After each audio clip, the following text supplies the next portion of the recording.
আপনার সমুদয় ইচ্ছার অবয়ব আমি দেখতে পাচ্ছি, এমনকি আপনার তৃষ্ণার নাম পর্যন্ত আমি চোখ বুজে বলে দিতে পারি। অথচ বিশ্বাস করুন, আমি সাধু, ফকির, জ্যোতিষী কিছুই নই, হবার ইচ্ছাও নেই। যদিও আকাশের তারা এবং ছায়াপথ সবই পড়তে পারি। মেষ, বৃষ, মিথুন, কর্কট আমার মুখস্থ, রাশি, লগ্ন, দশা, গণ বলে দিতে পারি।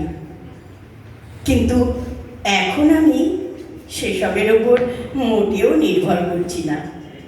তাছাড়া নক্ষত্র বিচারের সময়ও এটা নয়।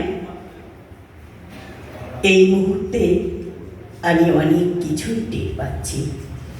আপনার হাসির মধ্যে 20 দাঁত এবং নখর, চোখে 3 তাসের খেলা এবং হাতের মধ্যে রক্তাক্ত হাত আমি খুব স্পষ্ট দেখতে পাচ্ছি। না, আপনাকে ব্ল্যাকমেইল করার আমার কোনো প্রয়োজন নেই, ইচ্ছাও নেই। আপনি কোনো ডায়েরি রাখতেন কিনা তাও জানি না। আপনার ডায়েরির লেখা আমি পড়িও নি। কিন্তু বাজি ধরুন, এই মুহূর্তে আমি আপনার সব কিছু জিতে নিতে পারি, কারণ আমি সব কিছু টের পাই, সব কিছু টের পাচ্ছি।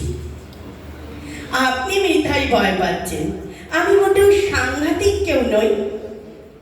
যদিও প্রয়োজনে ভয়ঙ্কর হতে পারে এমন অনেক বেপরোয়া যুবকের সঙ্গে আমার রীতিমতো হৃদ্যতা আছে। না, তাদের নাম জিজ্ঞাসা করবেন না, করলেও আমি বলব না। তাছাড়া আপনিও এমন কিছু ধোয়া তুলসী নন। আপনার পাউডার পাপ বুলোনো হাসির আড়ালে, আপনার অনর্গল কথার স্রোতের তলায় আপনার চেষ্টার অবশ্য ত্রুটি নেই। কিন্তু আপনার ভিতর আত্মগোপনকারী লোকটিকে আমি হুবহু দেখতে পাচ্ছি, যেমন হুবহু দেখতে পাচ্ছি আপনাকে এই মঞ্চের সামনে। বিশ্বাস করুন আর নাই করুন, কোনো কোনো মুহূর্তে আমি সর্বজ্ঞ। না, আমি